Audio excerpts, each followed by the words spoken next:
Good morning, everyone. How's everybody doing? So my name is Steve Dooley, and I'm the co-chair for C2UExpo 2017. Good morning, everyone. My name is Joy Johnson, and I'm very pleased to be co-hosting this morning's session with Steve. It's awesome to be working with Joy. So thanks very much, Judith. That was awesome to get us going. Thanks, Judith. And you saw the video from last night from the jam that we had going on in Surrey as well. And it's great to be here. And I want to thank everybody. Actually, Joy, this is over to you. Okay, we're going to be tag teaming this morning, so bear with us for a little while. I really want to thank Steve.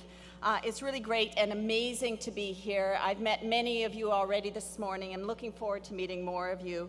I want to thank those of you who have joined us from international destinations. And you can see on the map where people have joined us from all over the world, from very far distances, and we're really glad to have them here. Let's give a round of applause for. And I'm very pleased that we've also reached our goals. We have a quick little slide here on some stats. We have over 600 delegates. We have over 350 organizations represented here, 14 different countries, 11 different provinces and territories, 15 states. And I'm thrilled, very thrilled, that we reached our goal of having a wide representation from community and post-secondary institutions. That was a big goal, and we have to thank some of our sponsors who provided bursary funding to enable community members to join us here. So that was great that we were able to achieve that goal. So we're here today for the rest of the week to build on the previous CU Expos that have been held from coast to coast over the last 15 years, and we take that responsibility very seriously to build on the previous work of other expos. So this year we're going to explore and hopefully deepen the nature of our community campus partnerships, through creative collaboration in our plenary gatherings, and in the many concurrent sessions that follow today and tomorrow. I also want to note that our plenary gatherings will be live streamed so that those who are not able to join us in person will be able to follow along with us. Thank you, Joy. And we want to take just a few moments to explain what we are trying to go over, some of the terminology about what we're doing at this conference. So we're calling this For the Common Good. In what ways do campus community partnerships move the dial on social, environmental issues, poverty, addiction, homelessness, the environment, the local and the global context? We often talk in community-based research that the process is the outcome, and I believe that that's true, but what is the outcome as well? What are we actually changing? How are we improving lives? It's very important for us to think about that. And this part of the conference is called Walk the Talk. And that has a double meaning at this conference. So we're calling it Walk the Talk because are we walking the values? Are we being true to what we say we're doing when we get into partnerships? Is there real reciprocity? Are people working authentically together? But there's another meaning about walk the talk, and the other one is quite literal. You're going to be walking and busing, if you so choose, to different sites where the conference is. We're going to have our plenary sessions here, but most of the conference is actually going to happen down at our Harbor Center. So we're going to start each day here, but the community square and other venues will be kind of down more by SFU. Great. So another element of what we're really hoping to do is talk about the mixing of methods and approaches, from statistical modeling to poetry, from deep data dives to art-infused dialogue. We're really interested in how we can kind of think about moving methods together to really make a difference for the common good. As Vice President Research and International here at Simon Fraser University, I'm really interested in mixed methodologies, particularly community-based research and methods that can really bring important tools to our communities and help us engage with them in a deeper way. I'm interested in how these tools can inform and be informed by other approaches, including arts-infused dialogue. Indeed, we at SFU are committed to engaging with communities in research partnerships to address pressing issues. And it's really through these partnerships that we can address a wide range of social, economic, and historical issues. such as the preservation of our ancestral languages, the strengthening of our health and education systems, and facilitating efforts to drive change and social welfare. Thank you, Joy. We also wanted to expand who's attending C2UExpos. We wanted to make more room in the tent. So under the tent, we really hope to expand what we're doing, who we're bringing together unusual suspects, and see what happens here at the C2U 2017. So we are building from the great work from CBRC and CCPH and many others in the field of community-based research and service learning to establish connections with other ways of thinking about community engagement, from social enterprise practitioners, people involved in social innovation, as well as other approaches to community engagement. We wanted to bring us all together and see what we can learn from one another by hanging out together. So indeed, in the spirit of the journey and walk the talk, we've developed some unique lexicons for the conference. So we're going to move through these with you. The first is gatherings. Gatherings is when we all come together at the beginning of each day here at the Hotel Vancouver. Next is guides. Guides are the moderators for our sessions, and you're going to be meeting a few of them. Trailblazers. These are the members of the plenary panels who will share lessons from their trailblazing journeys. And finally, witnesses. In honor of the 10,000 years of Aboriginal tradition at each gathering, we also have witnesses who will share their observations of the journeys, journey just taken, and help us find the way forward. And we have the ambassadors. Working with more than 25 nonprofit organizations in Burnaby, Vancouver, and Surrey, we have hired more than 70 individuals for a number of reasons who have experienced barriers to employment, and they are working at this conference with us. Now, I have to tell you that this is an amazing group. We've gone through training and we've met so many wonderful people. They bring a lot of skills to their work, and they're going to be invaluable to your experience at this conference. They are performing a wide range of duties, from witnessing to social media, from themed dinner hosts to helping you get to your next concurrent session.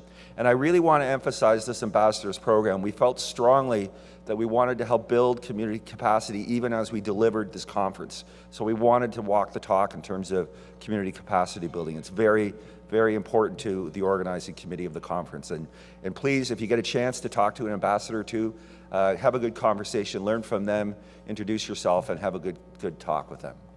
Great. And also we have, in addition to the ambassadors, we're joined by 50 volunteers who are current and former SFU students and other community members. We now begin with an honoring ceremony to recognize and celebrate in traditional Squamish Nation way, prepared by our friends and colleagues of the Squamish First Nation. I would like to invite Gloria Nahaini and Jackie Gonzalez, who are the floor managers, with Alroy Baker, who is the speaker, to open this first full day of the conference with a ceremony that honors our first speakers who will share their knowledge, traditions, and visions for reconciliation.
morning, everyone.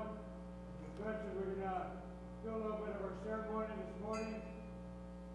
We call 4 people forward to be a witness to the ceremony. We want them to share their feelings of what they're going to be seeing in a few minutes, calling them to the fore after we do the ceremony. So at this time, we're going to call those 4 people, and then we ask them to stand up at the time. Cindy Holmes, it's a great joke, it's up.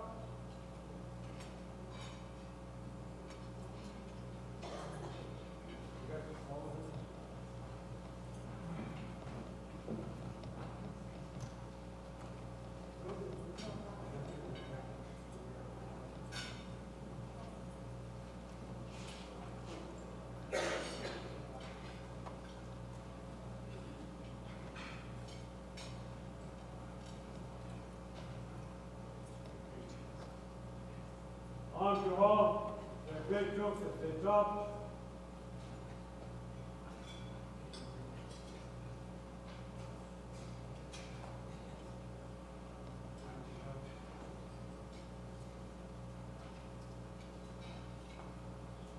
Hector Dennis in the building. Hector Dennis.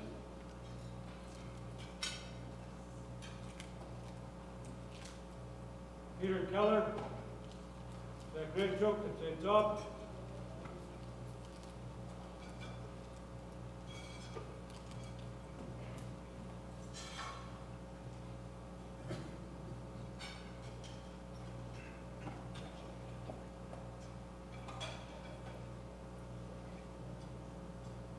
President, Lev, Hutchins, and Planet, Jim, North, got the toll.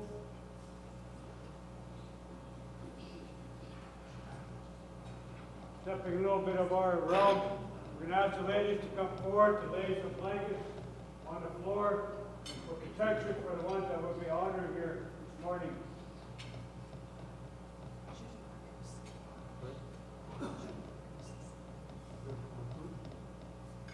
Judith Marcus, the great group that they dropped. Oswald, Swamp, Covid, Half minor did that's why that's wrong to this moment.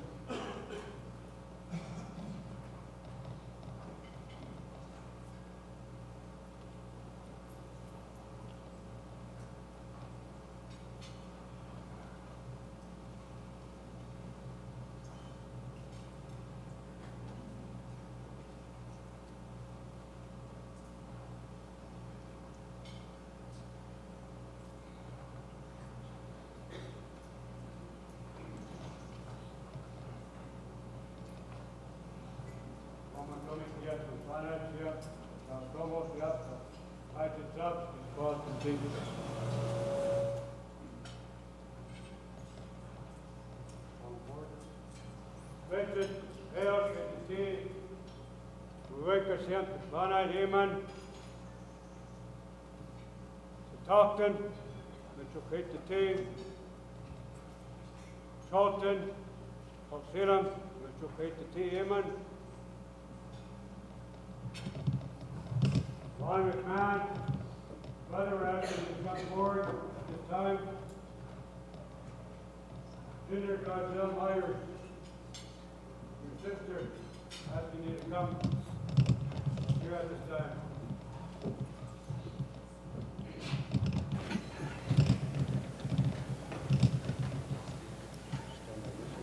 Two on the blanket.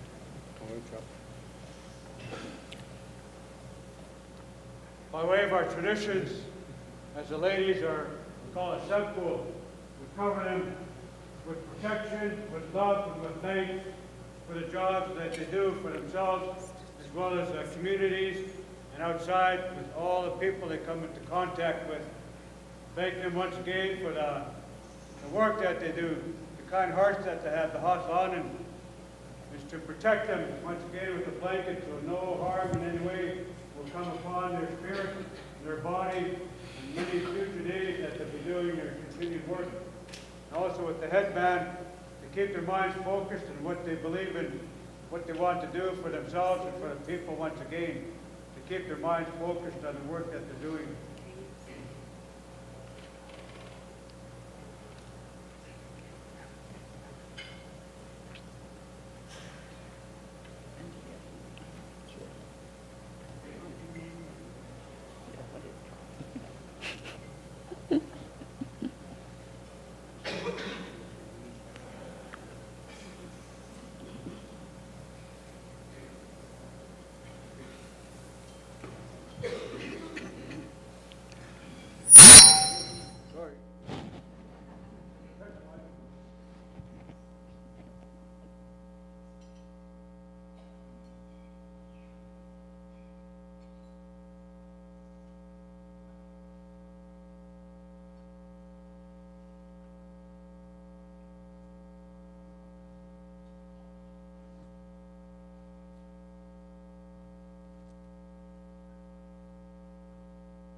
Indigenous knowledge, reconciliation. At this time, we're going to ask each of our brothers and sisters to share a couple of minutes what they feel about reconciliation and Indigenous knowledge. Once again, they have 2 or 3 minutes to share their feelings about Indigenous knowledge and reconciliation.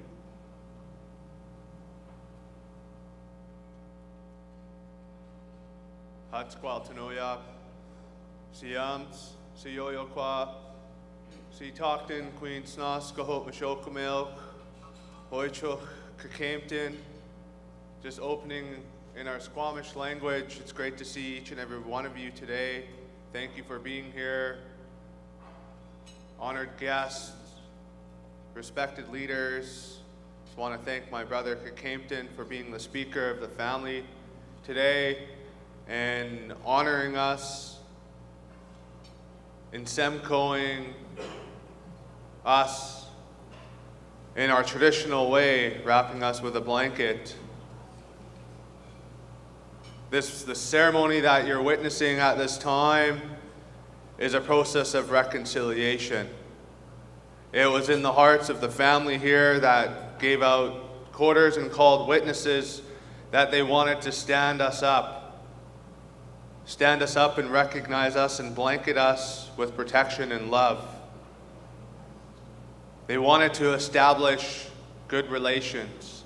And when I think of reconciliation, it's the establishment or reestablishment of good relationships between two parties. So when I think of this, and I think about the context of this ceremony, and I know in a few minutes we will be getting into a panel discussion, but I think about, from a traditional sense, how Indigenous people, Squamish in terms of the Squamish, in terms of this ceremony, are in constant state of reconciliation with our surroundings, with the individuals that we come into contact with every day. We have many stories and many teachings and many traditions and customs and ceremonies that do just that, around reconciliation, around ensuring that we have good relationships with the Creator, with ourselves, and that we're doing things in a good way. Oicho, tamakwiti snecho. Chinkonmantomi Kempton, Chinkonmantomi Apsan Sata, 8 Tewa, Tanoyap Anaquato. Tanoyap Anaquato, 8 Tewa Squire. Chinantum to Chosalem. Amen to Schochalton, to Agent La Homalston, to Schotmish Ochomech. Hartland Squall when Quins Quatch no me up, 80 squall tits. Amen. Hartland Squall when Quins Slishka Elsh no was 80. Ti Seweka 8 Slane. To Montquetsi Quan Snatchum. Just wanted to address each and every one of you in the language that was shared by my uncle Cut Hypton as well as my brother here, Sitachton. One of the two indigenous languages of this territory. Very honored to be here and to be dressed in this way and to receive this honoring from my family and the organizers. My name is Chal Salem, and I am here because I would describe myself as a curious person. And I say that because I am often curious about human relations and the human condition and the way that we, either within our community or amongst our communities, all of our communities, find a way to get to the source of what I think a lot of our communities around the world are striving for. And Indigenous people, our community is striving for the same goals. Communities all across Canada are striving for similar goals. How do we create a community that is healthy and happy and connected? And so many of our communities are struggling with ways to figure out how do we do that. And when we look at our history, in any of our communities, whether we're Coast Salish or Anishinaabe or Niska, we look at our history, we can see that our communities not too long ago, especially here in BC, contact in this inlet was in 1771. It wasn't until 1901 that Indigenous people here were outnumbered by settlers. And when we look back at our history and we listen to our elders who remember the ways that they grew up in, we know that our people were happy and healthy and connected.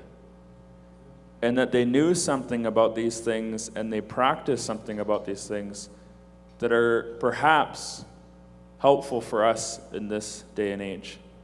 And that is something that our communities and our leaders everywhere are trying to figure out, how do we do that? As well as how do we accept or adapt or address the new ways that are here to either advance our people as not a people that are stuck in time, but as a free people that get to choose what are the aspects of our lives as an individual and as a people.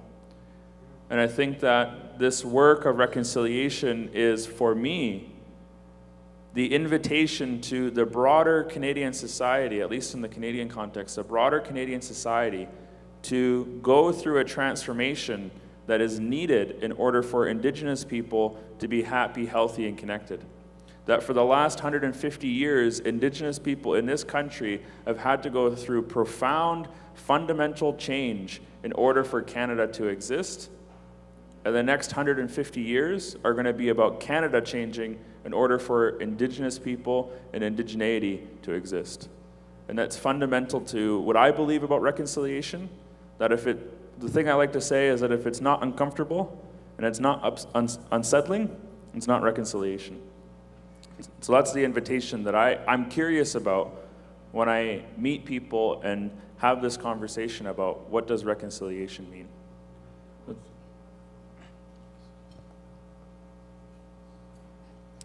Thank you. This is my first time being blanketed. Thank you.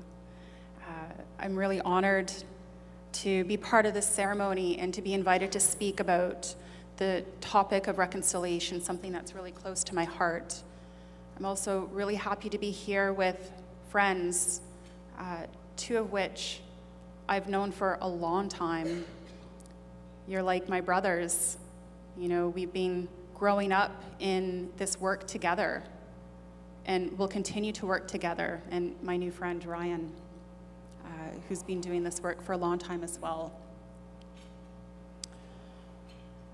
I'm not from these lands, but I'm grateful for the opportunity to do the work and to live the life that I have here, and to meet the people that I've been able to meet in my time here. It's a tremendous opportunity, one that's been enriched by the fact that the Indigenous peoples of these lands, the Musqueam, the Squamish, the Tsleil-Waututh, are reclaiming their culture and their identity. They're using it to strengthen themselves, their communities, and now they're sharing it with all of us. Thank you.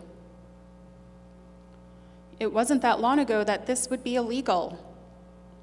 And it's important to keep saying that, because this is the lived reality that we've all experienced.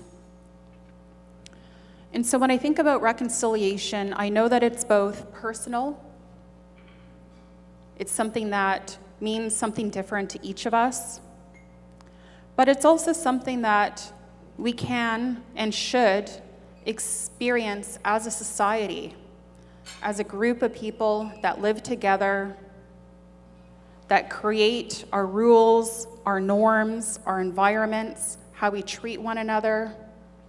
And for a long time, Indigenous peoples have been absent from this. And we're up here to say, it's not going to happen any longer. And it hasn't been happening for a long time. Like I said, I've known you for a long time. We've been doing this work for a long time. Yes, we're young, but we have been here. And now we're up here meeting you for the first time. So it's an honor to be here. If I'm going to leave a takeaway for all of you, it's that reconciliation is both a feeling and it's an action. And so do the things that you need to do, learn the things that you need to learn, talk amongst yourselves, talk to your families about what reconciliation means to you, what it means for your family, what it means for the next generation of your families, and then what you'd like Canada to become in the next 150 years. And then do something about it. Thank you. Hanabojo, Ganamashum, Wa Makwan Dijna Kaz, Makwando Dem, Kuchiching and Donje. Nahabojo, Indinawe Magana Duk, Nahabojo, Nimishomis, Nokumis. I want to say thank you to the family for this honor. I too have never experienced a blanketing like this, so that makes us family, and I need to borrow $20. We are related now, so.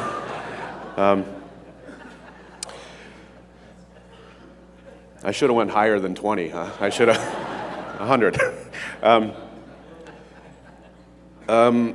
My name is Ryan McMahon, and I come here from my homelands in Treaty 3, and I'm an Anishinaabe from a community called Kuchiching. And at Kuchiching, the word in our language, Gujaching, actually talks about the water that funnels or narrows into the river. And at that place where I come from, it was a meeting place, integral to the settlement of this country. And our waterways where I live drain into the Great Lakes, connect with the Mississippi River. You can paddle from my territory up to Churchill, Manitoba. You can get out to the Saskatchewan River, up to the Northwest Territories. Our territory at Kuchiching was a hub for friendship and trade and economy for thousands and thousands of years. And when I think about reconciliation, I have to think about, first of all, where I come from and how that can lead me to a place where I'm able to or willing to consider reconciliation. And I really am inspired by the place that I come from, because for thousands of years, people came in and out of our territory as friends and as partners and as kin. And that's really important. And we don't have to spend too much time talking about the last 150 years and the way things have shaken out for us in our communities. But it is to say that we know that these friendships can be renewed. We know that partnerships can happen. We know that when we walk with good spirit and good intent, good things can happen. Because that was the original vision for this place. I always bug Calcillum when he talks about BC and this territory being unceded. All of Canada is unceded. My territory is unceded. We never ceded the land because we signed a numbered treaty. Our ancestors would have never for a second handed over our home, the 55,000 square miles of Treaty 3. Never for a second would they have agreed to that. And so and why I'm saying that is because we have a fundamental misunderstanding in this country, and it's important that wherever you come from, wherever you go home to at the end of this week, you start to look at the local people in your territory and you start building friendships and relationships with them. It's one thing to travel to conferences and to do academic work and to think, deeply in your own context, but it's something completely different to really create roots and systems that are local and that make sense for you. And your territory, your school, your institution, your community has a story. And I encourage you to dig deep into that story and to build the relationships with the people that are there. There is no secret to a pathway forward here. The secret is relationships. The secret is reciprocity. The secret is making mistakes and stumbling out of the starting block. The secret is having the opportunity to sit down at a table, in a lodge, on the lake, wherever you'd like to sit down and start that conversation. And I know many of you in this room are starting that work, but for those of you that don't know where to start, I ask you to consider that this morning. And I really look forward to the panel discussion and the rest of the week. And I'm honored and privileged to stand before you today. So, miigwech, OCM.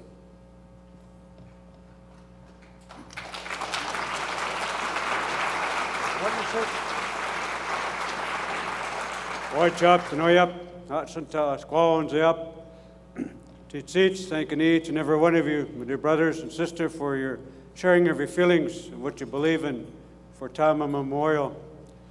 This time we're going to call forward the witnesses that were called to share a couple minutes of what you felt about what you've just witnessed here at this moment.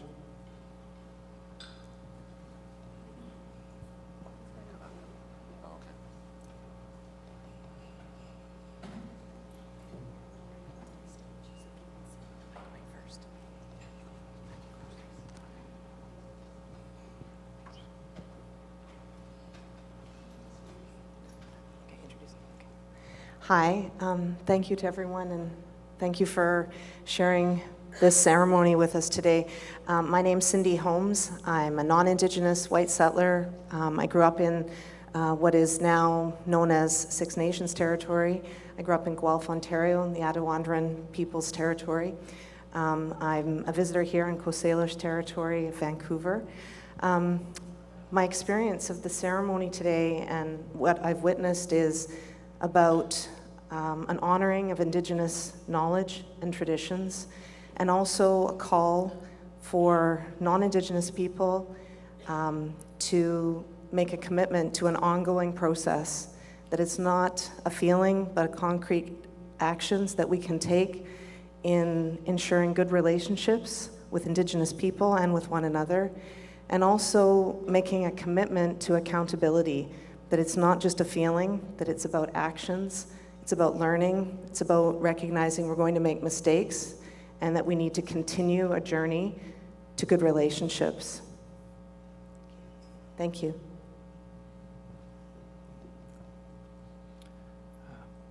Thank you. My name is Am Johal. I grew up as a settler in Williams Lake, British Columbia, Chilcotin and Shuswap territory. I wanted to say thank you for your words and for sharing this ceremony this morning.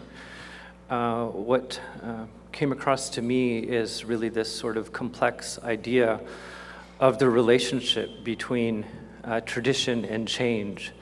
And when we speak about change, we're not talking about the kind of false change that represents the colonial policies of the past 150 years. And in your words, what comes across to me is a kind of true change, the kind of change that shows the kind of leadership that not only builds up Indigenous communities, but the broader society at large. And in our context here, in a conference on community engagement, the really deep and important work that has to happen in changing the institutions, be they universities or community organizations, that talks about that change, not just talks about it, but does it in a way with communities where Indigenous communities have the proper spaces inside these places that the leadership can come from the communities. I look to you for leadership. I've worked with a number of you here, and I learn from you all the time, so thank you.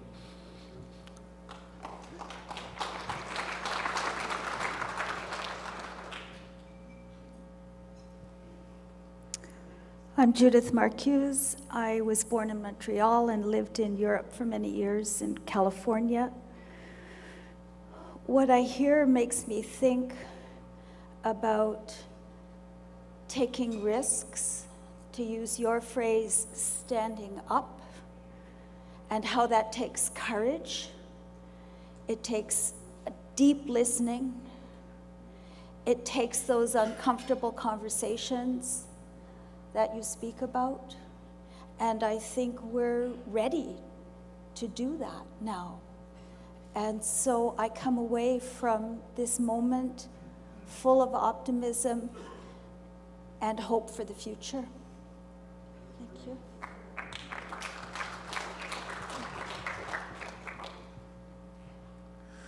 Good morning. I'm Peter Keller. I was born in Germany. I come to this wonderful part of the world via Holland and Ireland and then Ontario. I've been privileged to live on your beautiful territories now for over 30 years, and I want to thank you for that. So, as I was listening this morning and also last night, references to journeys and to travel kept coming up. And I was reminded this morning of the saying, my way or the highway. And there's so much wrong with that saying, my way or the highway. It means that it's about me, I'm right, I'm staying put, and you can just go away if you don't agree with me. And I think we need to really get out of that way of thinking. And what I heard this morning is that there is a will to work together to get out of that way of thinking. It should be about what is your way? How can I learn from your way? Are we willing to walk together? Let me get out of my comfort zone. May I walk with you? Thank you.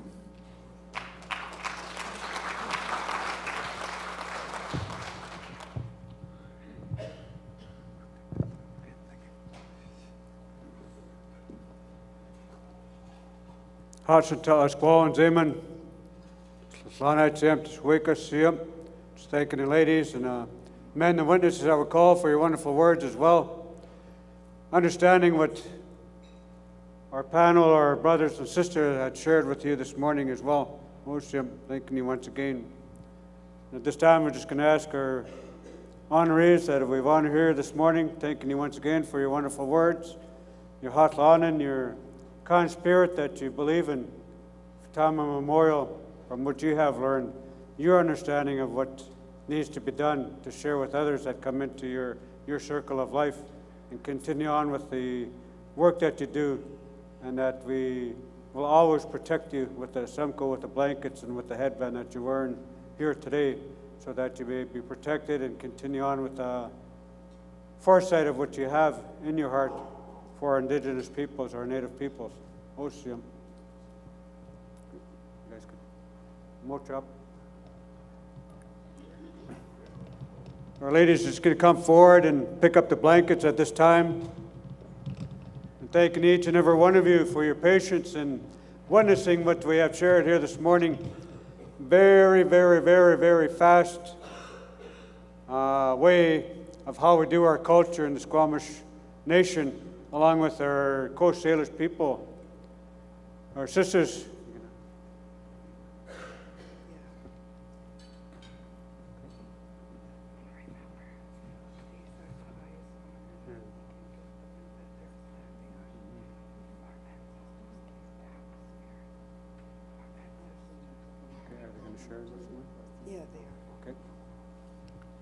So the family's going to come walk amongst you and give you a handshake with the blankets. Once again, it's protection from the ones that are standing on here. Also, our ancestors that come down, join us here in the celebration, the honoring with the ceremony, to make sure that we do our work in a traditional way without cutting any corners as much as we can. This is a way of giving thanks to you as our family be walking amongst you, saying once again, we watch how you walk in life.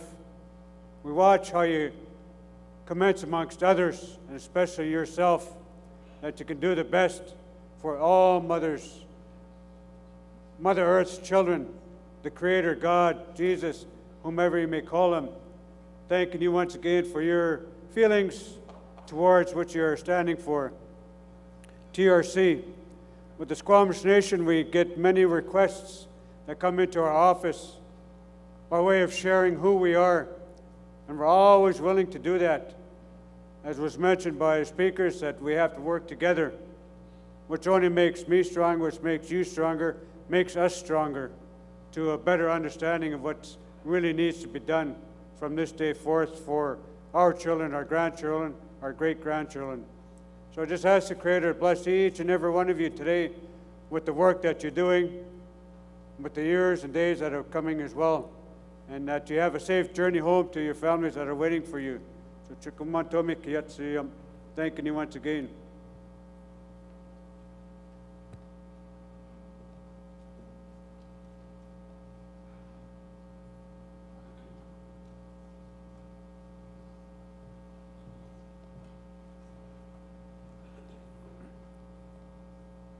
Families just thanking our dear sisters, we call them the floor managers, look after the work and the feelings of the family that honored our honorees here this morning.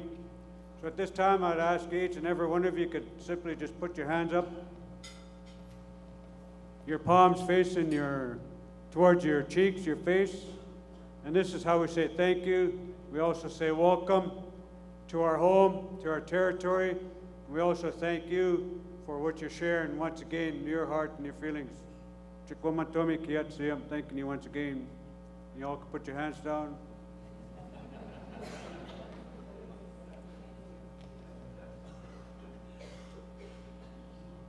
And before I leave, I'd like to share one word. I'm going to say one word, and it's a body part, and I'm going to ask you to guess what body part it is.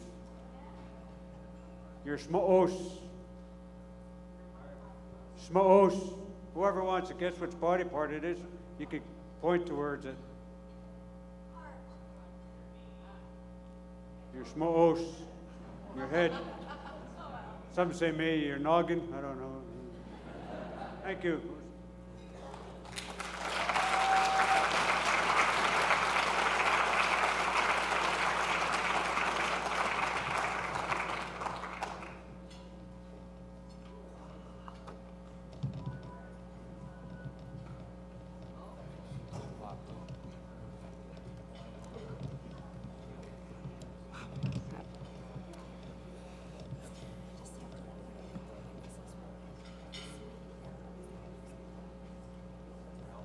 No, they're going to speak again.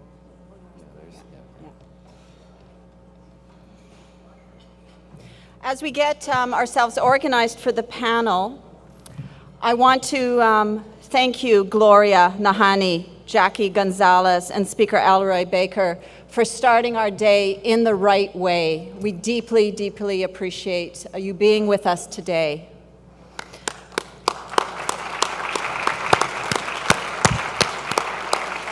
We want to thank you for honoring the tremendous people who are going to bring us knowledge to the conference. and carry on the traditions in the work that they're doing in community, university, and government.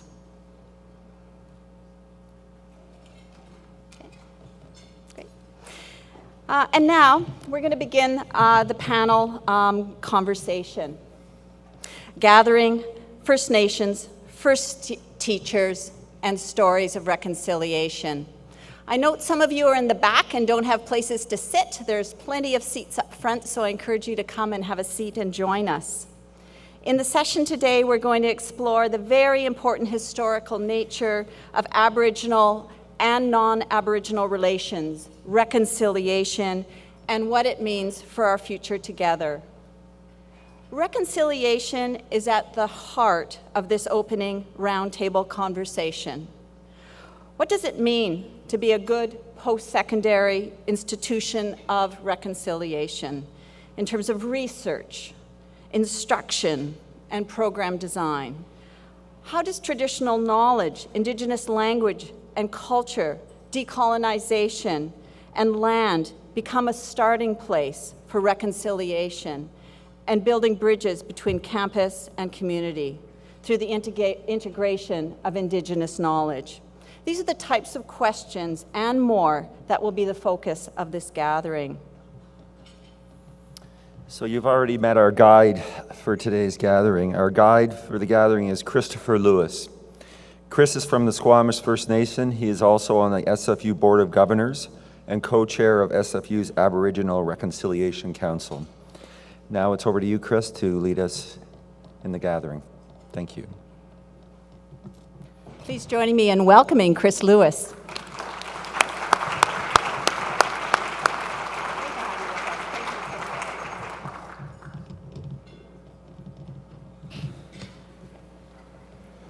Hatsqual Tanoyap again. First of all, I just want to thank the organizing family for that wonderful Insemco blanketing ceremony.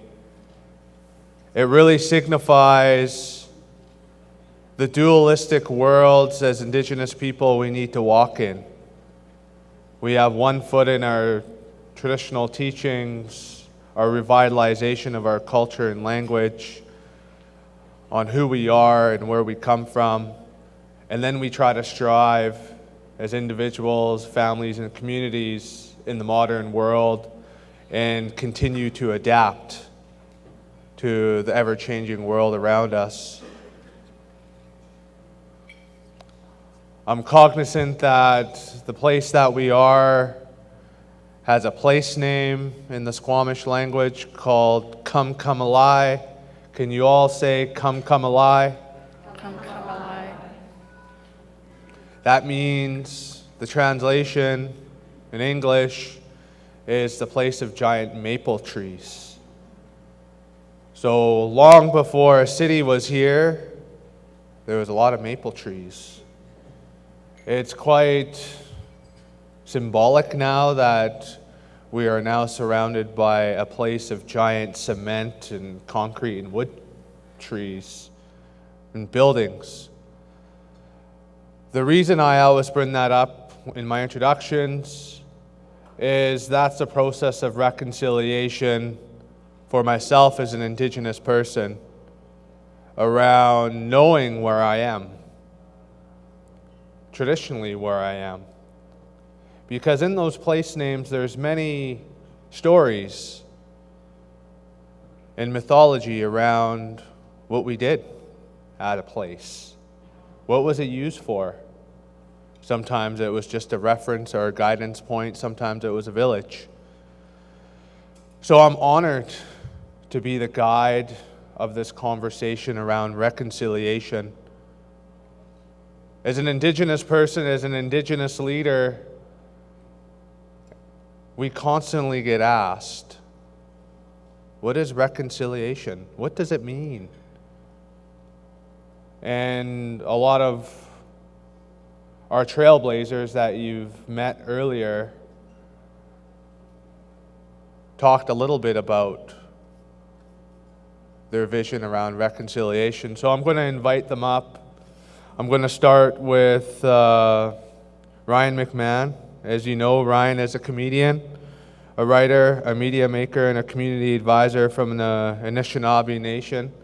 So Ryan, if you can join and take a seat at the table, I will then invite Ginger Gosnell Myers, our sister from the Niska and Kwakwaka'wakw heritage, and she is the Aboriginal Relations Advisor and Manager for the City of Vancouver.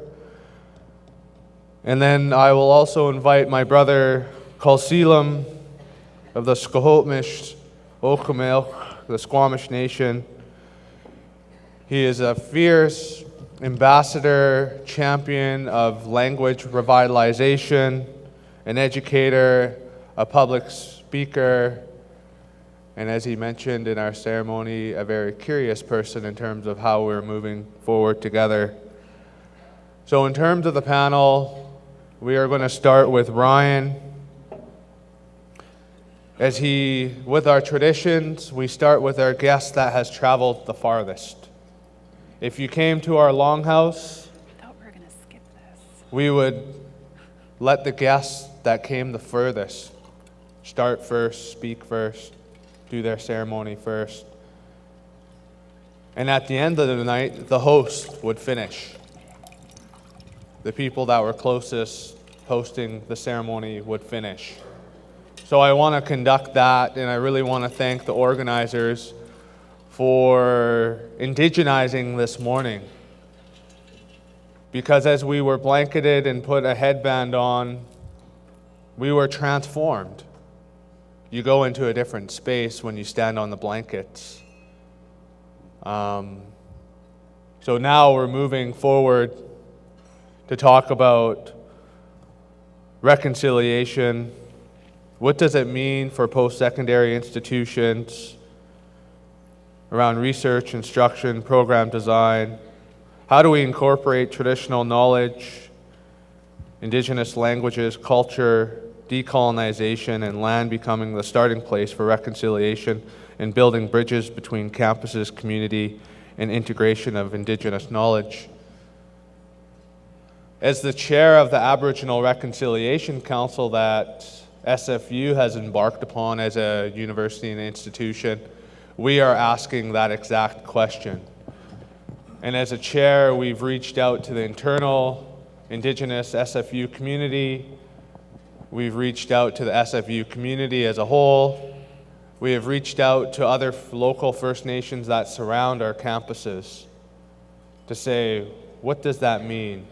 And we are in the midst of finalizing a final report that has 30+ calls to action, just like the Truth and Reconciliation report, on how the university should move forward with reconciliation amongst Indigenous peoples and the Institute. But I'm going to move on to our trailblazers because they come from many walks of life. They are in many different arenas. And what you will hear, and I hope you hear, is that there's not just one way. There's not just one path to reconciliation. There's many avenues and many things that we need to do. So with that, I'm going to pass it over to Ryan.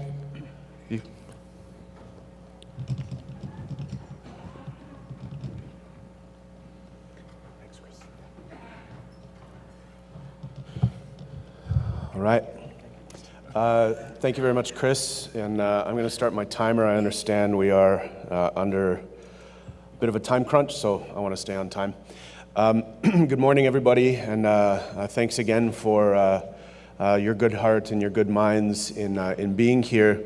And it's a relief to be in a room full of people that are engaging in this work. And some of you, I understand, in talking with some of you last night, some of you have been doing this work for quite some time, and some of you are just beginning this work. And so, welcome to the struggle for those that are new.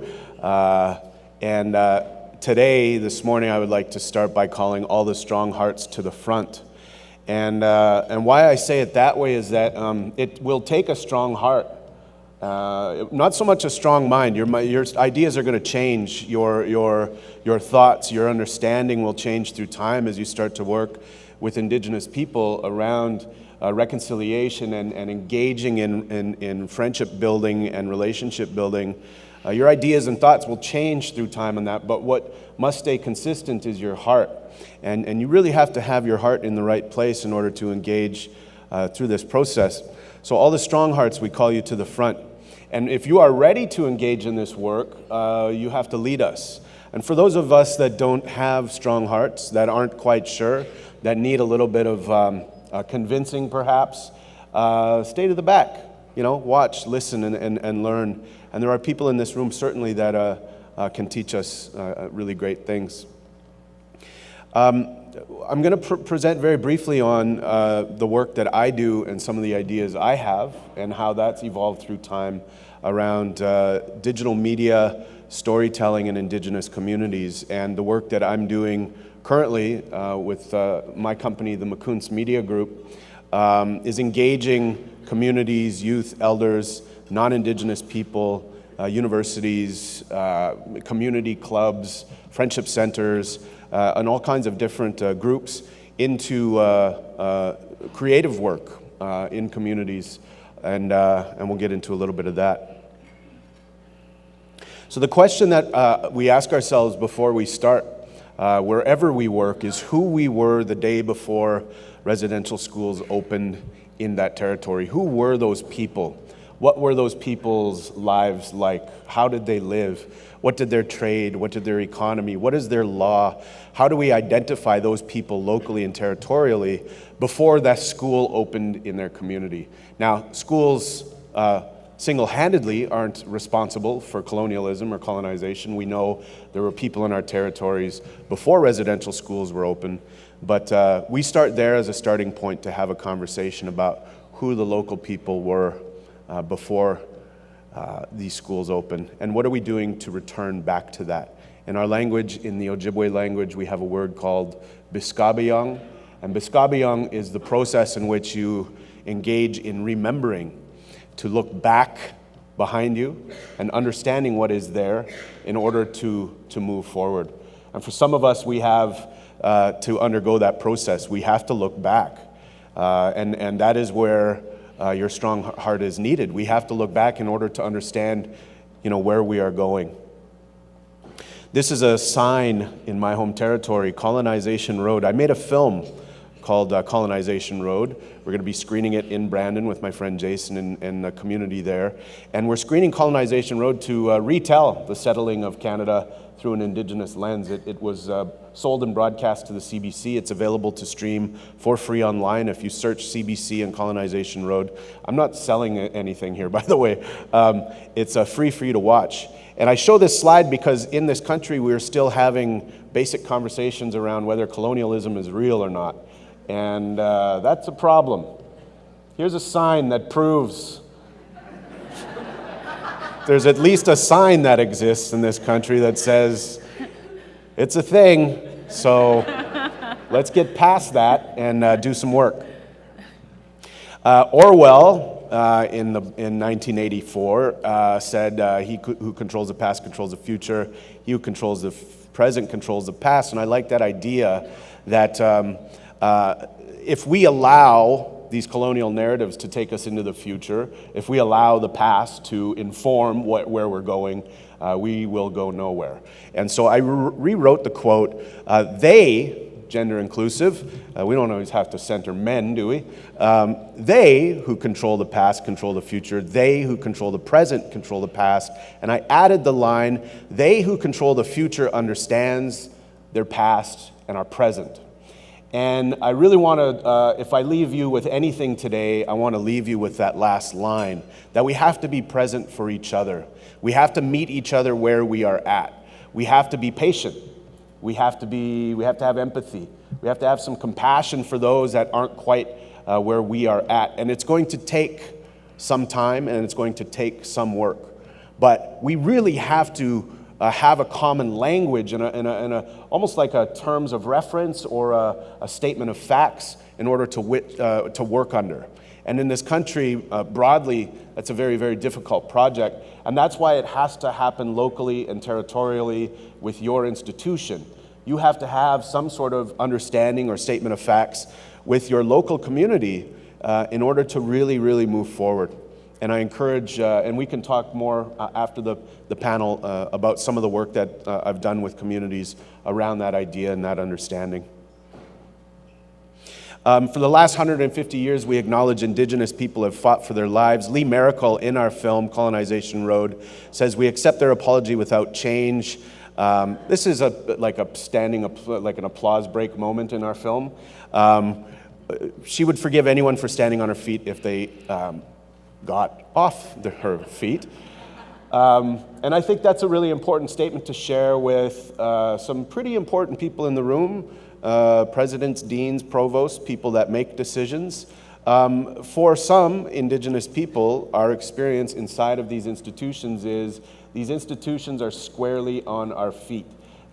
This system doesn't necessarily work for all students, and so I encourage you again to be brave around some of your policy and decision making in the way you proceed and engage with this process, to understand that perhaps there is an Indigenous way of knowing and being inside of the institution that will funnel and lead our people into your four walls to learn. So, Biskabiung, that was the word I was talking about. This is a little prayer bundle we make with birch bark. And with these little birch bark bundles, we fold them up and we put offerings. We can put food, we can put medicine, we can put tobacco in these, and we leave them out on the land.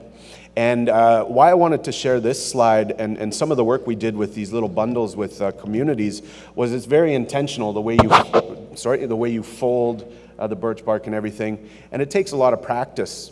And I did a project like this back home in Treaty 3 where we engaged the school board and the communities in our territory to make these for each other, and we gifted them to each other, took them out onto the land, and got to know each other. And I'm going to share a little bit more about that in just a little while. But I wanted to introduce the idea of land here. That was me, by the way, this morning who shouted land inappropriately. That made it awkward for everyone else, but we'll get to that again here in a second. We look back at all policy and everything that has formed or informed the last 150 years in this country, and it has all been about forcefully removing Indigenous people from land. The reason why we are unwell is many of us have been disconnected from what keeps us well. When I block traffic during Idle No More and hold a sign that says, "Land is my God, no pipelines," or I'm willing to die for my land if that's my fundamental stance, I need to explain that. And Indigenous people's connections to their home territories, to the land, is real. And so reconciliation for me needs to center the land question. That's a question that needs to be answered by politicians. That's a question that needs to be talked about by communities.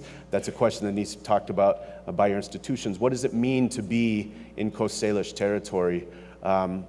Land acknowledgements inside of our institutions are pretty popular right now, but we can go far past acknowledgements and really engage in what that actually means. I'm going to fast forward here. I have about 45 seconds left, and we have something in Treaty 3 called Manituaki and Akanagewin, and those three words loosely translate to spirit, land, and law. And the quick teaching, the 45-second version of this, is the idea of what goes around comes around. That when you put good in, good comes out. There was a book written called The Secret.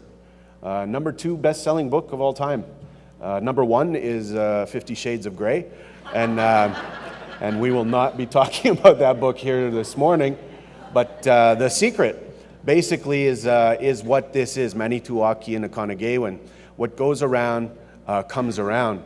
And in the 90s, the elders in our territory came up with a Treaty 3 resource law, a law in which we would engage industry and others that wanted to come into our territory. And to translate this into 3 words is pretty simple: spirit, land, law. But I want to leave you with this idea that what goes around comes around. That the good work that you put in will come back to you. It will come back to your institutions. That the difficult work of reconciliation and engaging in this idea will be the single reason why young people into the future, my daughters, your grandchildren, will select your university, your community to attend, because you had the strong heart to engage in this work. You had the notion that if you put forward the work today, those behind us won't have to do that work. And so those are my opening statements, and we can talk a little bit more about some of these things once we open up the panel, but thank you very much for listening this morning. Miigwech.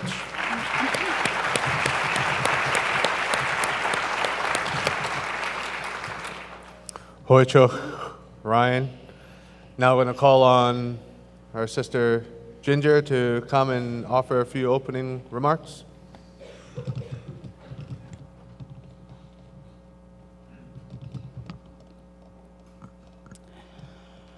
Thank you.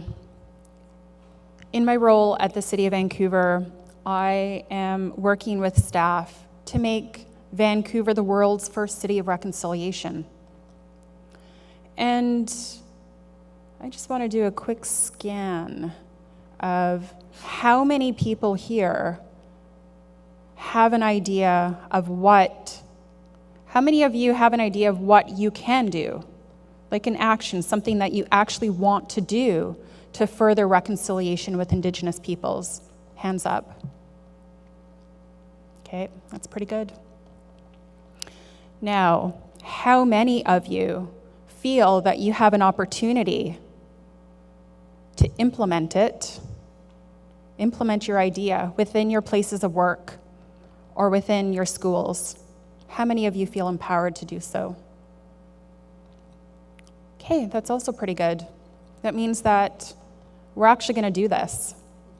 This is going to happen, and that's a good thing.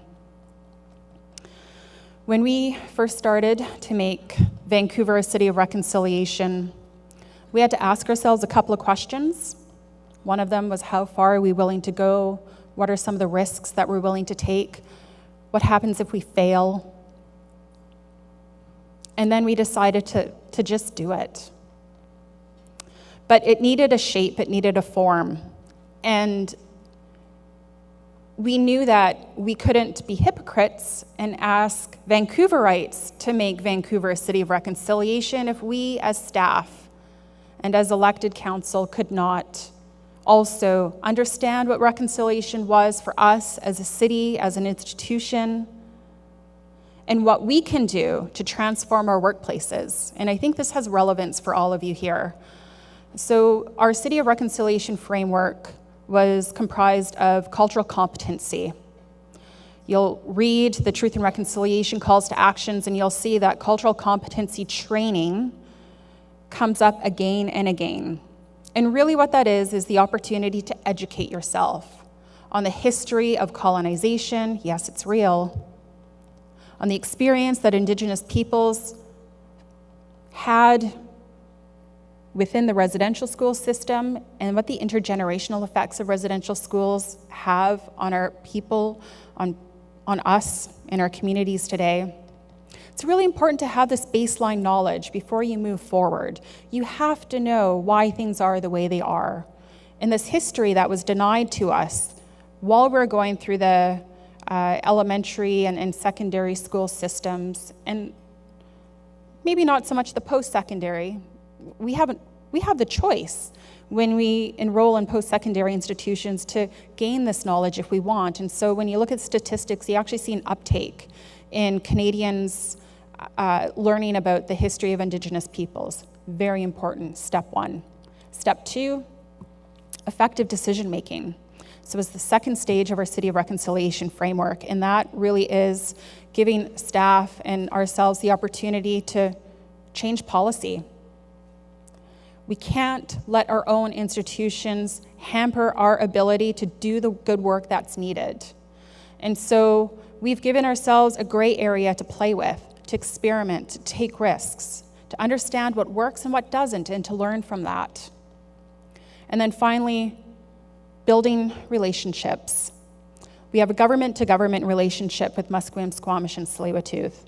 Mayor and council meet with chief and council on an annual basis, and staff meet with staff from the city meet with staff from the nations on a regular basis so that we can integrate our priorities and work as one. And our long-term goal is to make sure that Indigenous presence is rooted in this city of reconciliation. Because if I were to ask you today, if you can point to an obvious Indigenous place in Vancouver, could you? Is there an obvious Indigenous place in Vancouver that we can all point to? And Stanley Park is not an answer. So that's our goal. Let's ensure that the next 150 years look a lot different than the previous. So with that, I'll pass it over. Thank you.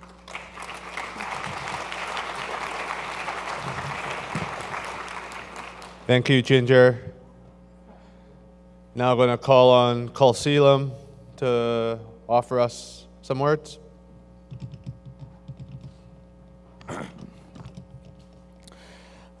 Good morning, everybody. Just want to thank you again for this opportunity to share and to speak to each and every one of you this morning, and to the other panelists, and to Chris for assisting with us. A bit of background about myself that I'll elaborate on. I am an instructor in a first of its kind adult immersion language program for the Squamish language, which means we just completed, we're actually having our graduation feast in our community, like our own traditional kind of ceremony, similar to what you've seen earlier, for the students that graduated from, or that are in the process of graduating. I know there's SFU people here, so I can't say that they've graduated yet. In the process of graduating, 14 students who completed approximately 800 hours of instruction in the Squamish language, starting from September and then finishing in April last month, with the express goal of creating a new generation of adult language speakers. Yeah.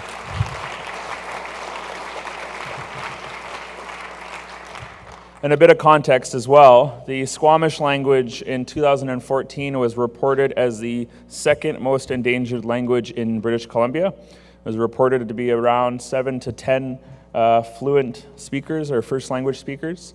And it's sometimes talked about as an endangered language or a critically endangered language, and it is falsely talked about as a dying language. I encourage everybody to investigate whether that claim is true most of the time, because it is completely not true in British Columbia.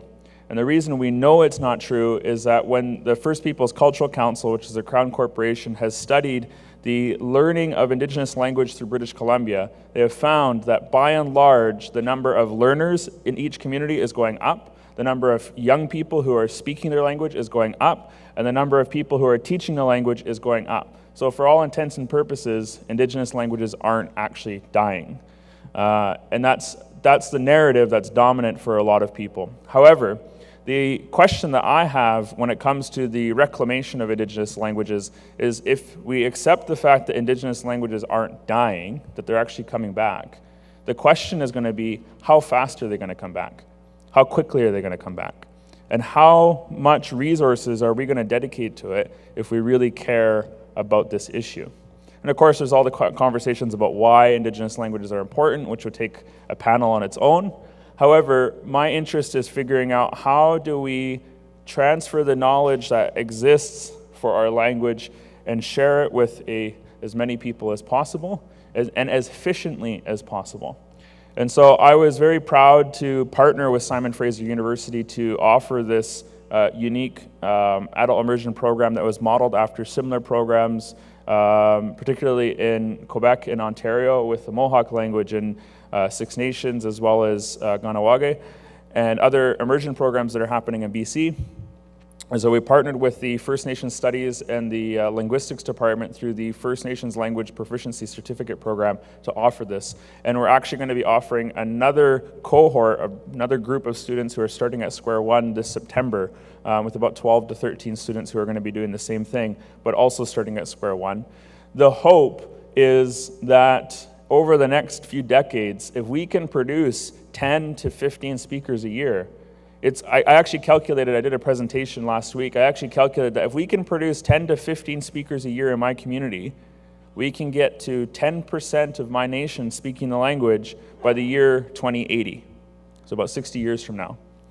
And if we look back 60 years ago, about at least 10% of our community 60 years ago was speaking the language. It could take us another 60 years to get there at that rate. However, if people wanted to, and there was the desire to increase that number from 15 to 20 or 20 to 30, which is possible, it's just a matter of resourcing the initiative and the support by all. The whole community has to support this as well. My invitation within all of this was, when I first started the idea to do this, I wanted to find out if there was any universities that would help us house this program, because we needed a way. There's kind of a simple math around this. Learning a language takes time. How many people speak more than one language? Or actually, how many people have learned a second language at some point? Okay, good. So, as many people here know, learning a language takes time. And the thing that I know about learning language is that learning language isn't about becoming knowledgeable about something. It's about gaining a skill. It's skill building. The ability to speak and to have a conversation in a language is a skill. And so building skills takes time. And in this day and age, in order to have the amount of time needed in order to dedicate to such an initiative, you need to have a certain level of financial security in order to set aside the time in order to do that. And universities are one of the ways in which our society says, here's how we can give you a space to dedicate the time to gain skills or knowledge in a particular issue. And the invitation that I've always had is, can we elevate the value of our languages, our Indigenous languages? Can we elevate the value of our Indigenous languages to the same status that we give all the other subjects within the university or within our communities? You know, we talk about economic development or business or science or political science, governance, things like that. And so I wondered if we could just elevate it. That way, students could get a living allowance, they could go to school full-time, they would have a space where they can do 30 hours a week to become language speakers. And it's a start. There's more. We're always going to be able to learn more language. But the university became one place to do that as an institution. Now, I come from a place in this whole conversation around indigenizing universities or decolonizing universities. Me personally, from my experience, I come from a place where I think that it's actually not possible. That decolonizing an institution that is so old and so Western is not actually possible to decolonize it or indigenize it, because it's just, the power structures are too immense. We can build our own Indigenous institutions and we can make those thrive, and those are needed. But this Western, this huge thing that's global, that's hundreds of years old, I actually don't think that they can be decolonized.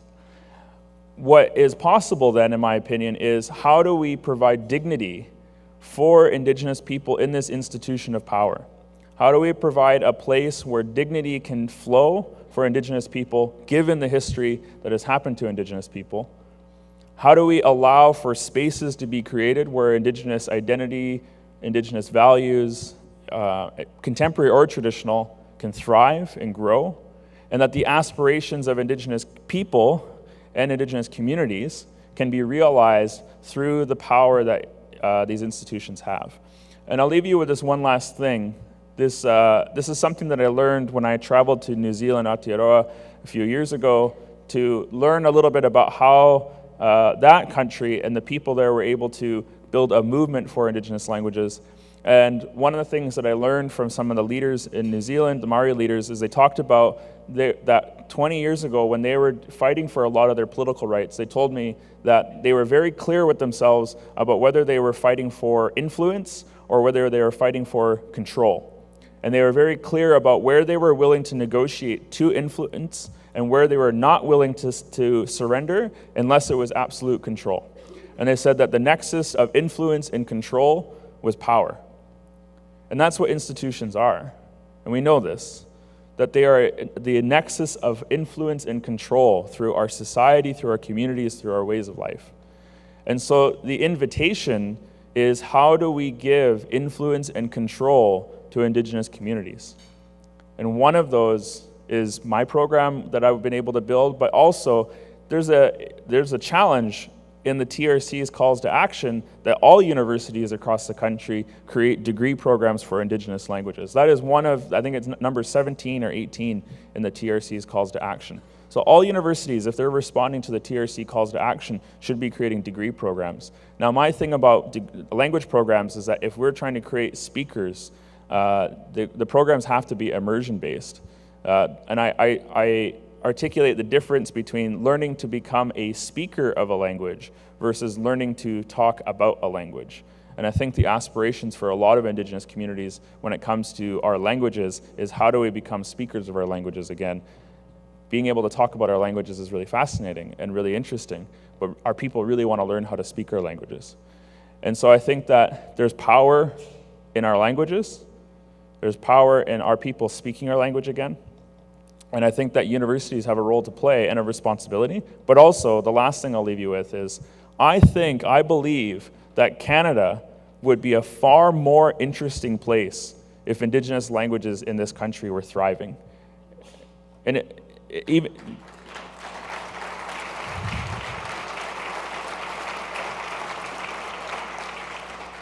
just so that in 150 years Canadians can say this is one of the ways in which we're not American. So thank you.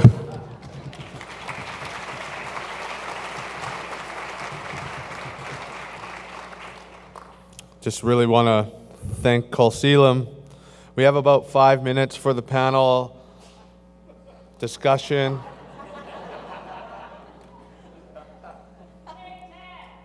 I'll take 10. I know people have to go to their breakouts at 10 o'clock. So I invite my panel to turn on their wireless mic. And then I can move over here. First of all, I just want to thank you for your introductory remarks. As the chair of the Aboriginal Reconciliation Council, I engage with Indigenous students on a regular basis, and also the community, the SFU community, and also the Indigenous community as a whole. And I hear a lot that reconciliation is a buzzword.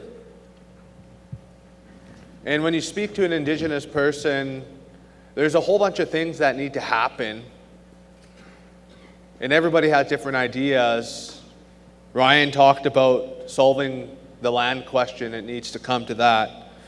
Ginger talked about cultural competency, not cultural awareness. That you're competent in terms of the protocols and what First Nations people are doing, so that you can have a meaningful discussion.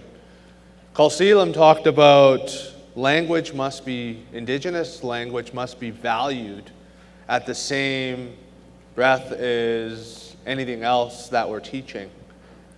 So I'm going to ask the panelists, we talk about reconciliation and what universities can do, but in 2 minutes or less, if you can let me know, and I'll start with Ryan again, if you can expand on your land question, what are those things that need to start so that we can get Indigenous people in the room and actually Indigenous people can feel that this is meaningful?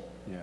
That it's not just a smokescreen, it's not just rhetoric, that we're actually going to go somewhere. Yeah. And I think that's the big question that I think the country is grappling with, is how do you start establishing those good relations again? So, Ryan? Yeah. I think if we look at the moment we're in right now, it's Canada 150. Happy birthday, huh? And how about Heldsick 14,000?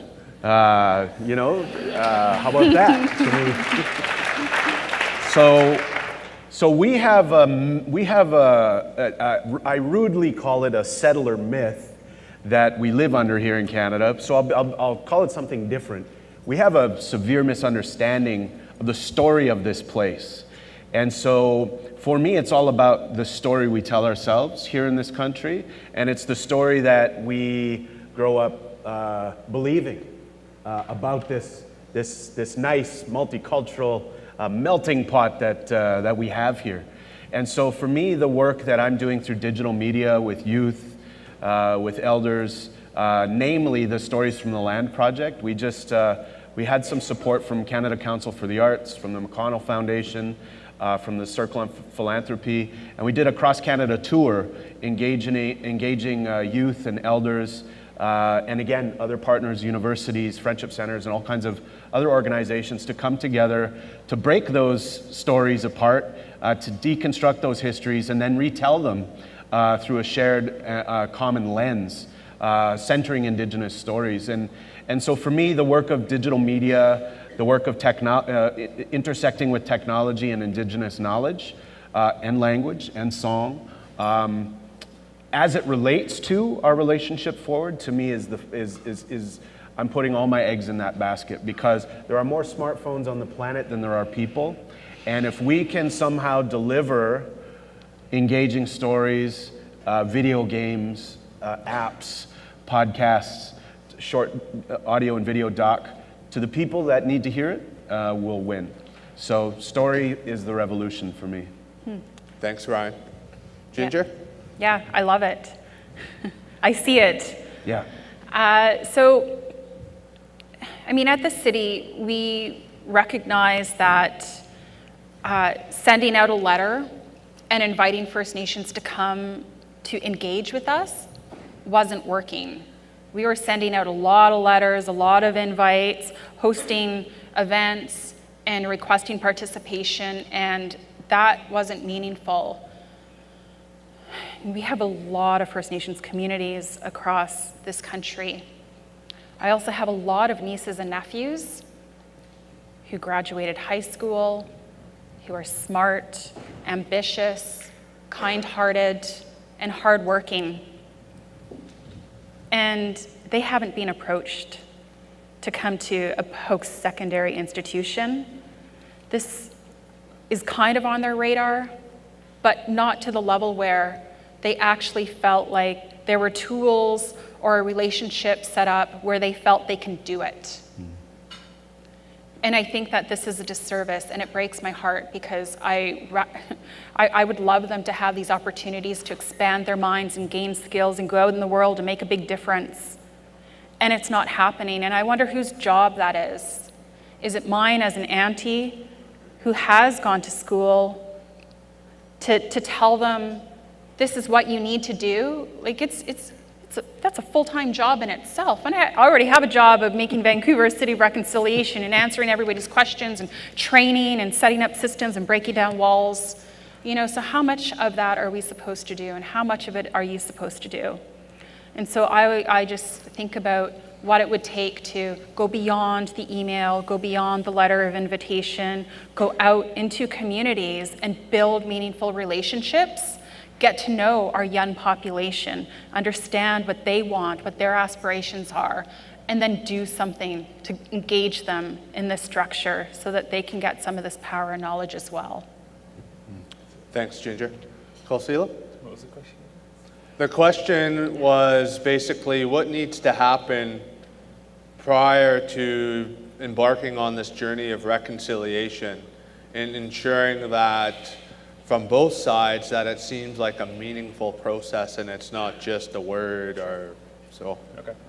Yeah, I think this is something that I grapple with too, because I don't know, Ryan and Ginger probably hear it as well, is that, you know, there's voices within the Indigenous community that just feel reconciliation is a hoax, or people who blatantly and openly define reconciliation as colonization, that it's just a continuation of colonization, that it is a continuation of assimilation, that they wholesale reject the concept of reconciliation, that it is not worthwhile, it has no value, and that they think it is a hoax of some sort.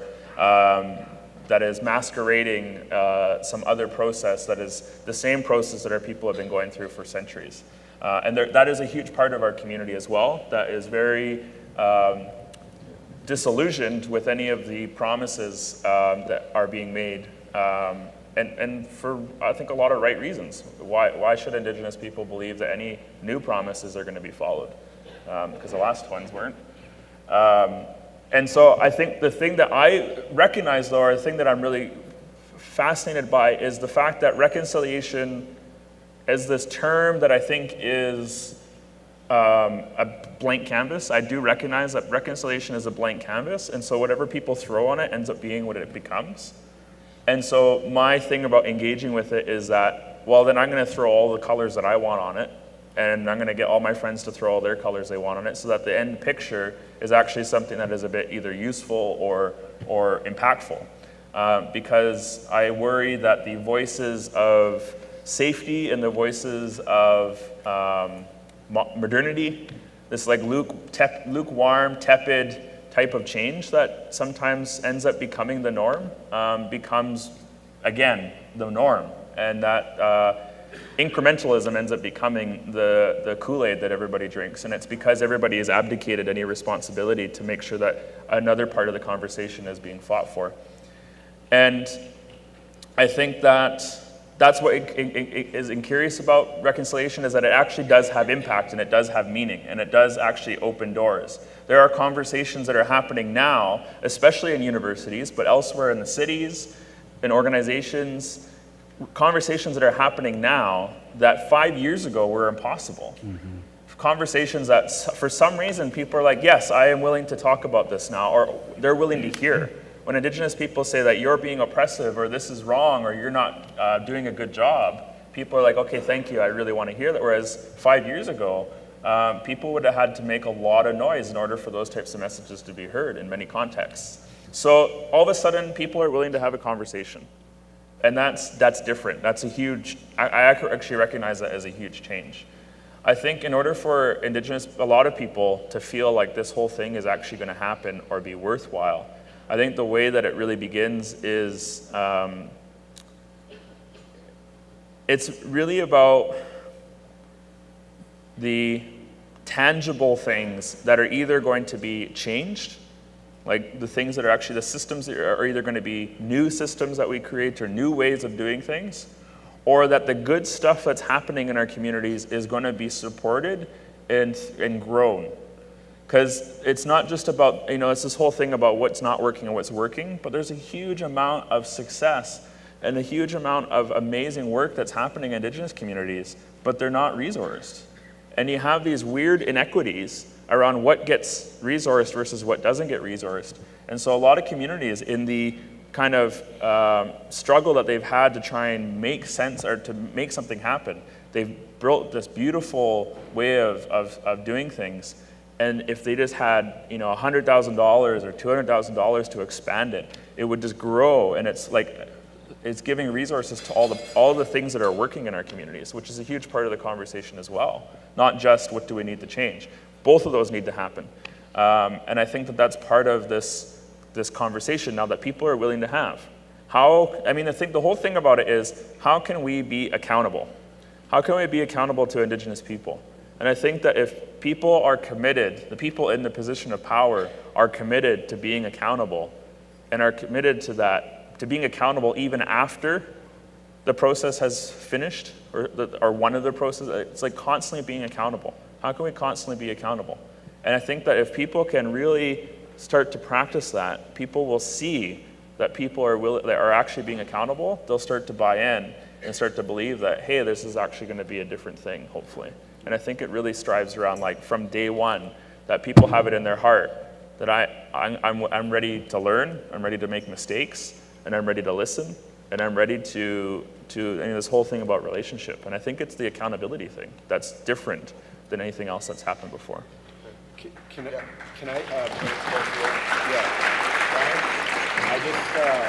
I just want to add, I know we're being booted off, but There's something really important that that Kelsilam wouldn't say about himself. He's a young man, and I met him 5 years ago when he was even younger.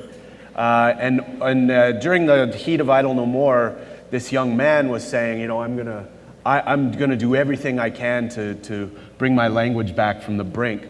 And this young man, single-handedly 5 years ago, had this idea and this dream, and now he's graduating the first class of speakers through SFU and the partnership. And I want to highlight, yeah.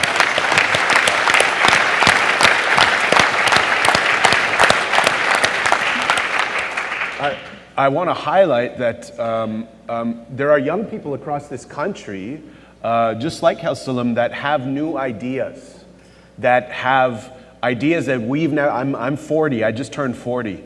I'm willing to get out of the way and make space for young people that have ideas, because it is their future. These are all cliches. We can make T-shirts about it, but it is young people that have the solutions in our communities. So it's not on you. You don't have to go home with the pressure on you or on your shoulders. That there are young people in Indigenous communities with answers, with solutions, with drive, with passion, and this is an example of one young man that has done just that. So I wanted to say that much about youth in our communities have solutions to these big problems. Yeah. Just on behalf of the organizers, just want to thank you three for taking the time out of your busy schedules and your day just to honor us with your wisdom, your knowledge, your ideas of moving forward, and hopefully all of you have learned something today. Osiam Tamak Quidsi Snachum, that's all the work that we have here. Thank you. Thank you.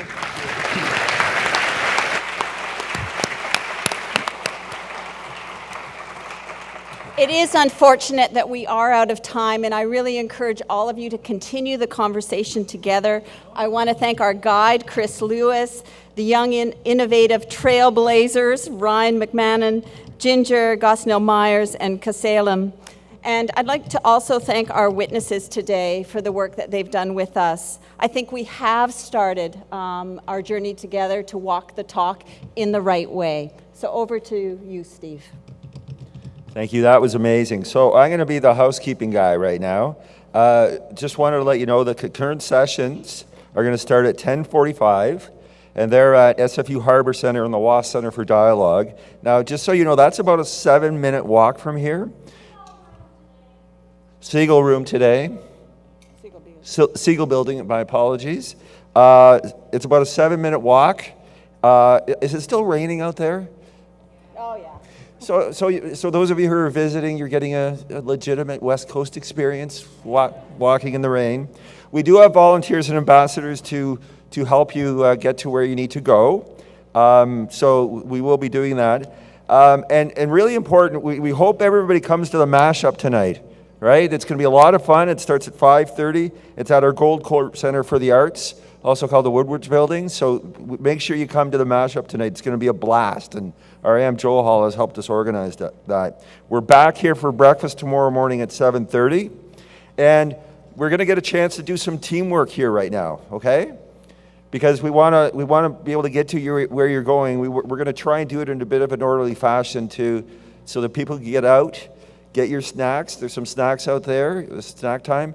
But we want to get you moving, walking the talk in the rain down to SFU buildings. So what I'm going to ask, and by the way, the best washrooms in this building we've learned are down to the right, and then you make a left right near the stairs, near the BC Ballroom. They're the best washrooms. They're the biggest washrooms. That's where you want to go. Okay? Apparently the ones this way, they're smaller, so it's a bit of a tough choice there. So what we want to do now, we're going to break now, but what I'd like to do is, like going up to a buffet, I'm going to call tables to go. But the first people that I want a chance to go and get their snacks are those who are doing a concurrent session at 10:45. We want you to get a chance to make the move first. So if you are leading a concurrent session at 10:45, please get up and grab your snack and walk the talk, okay? Everybody else, just would ask you just kind of stay seated just for a minute. Let them get going.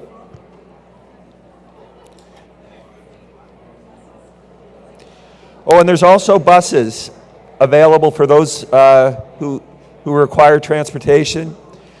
We have flag bearers. Ambassadors and volunteers who can help you take you to SFU.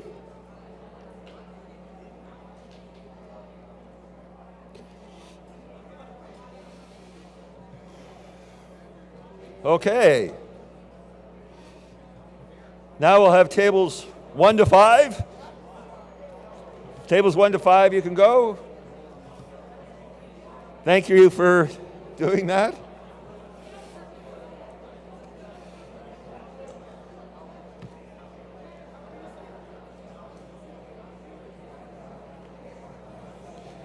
Tables 6 to 10.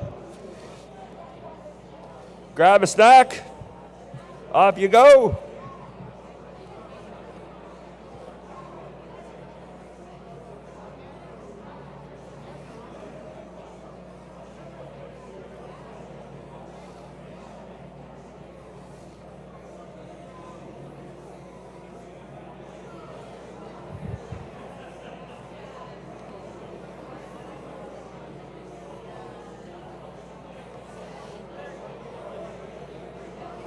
Tables 11 to 15. 11 to 15.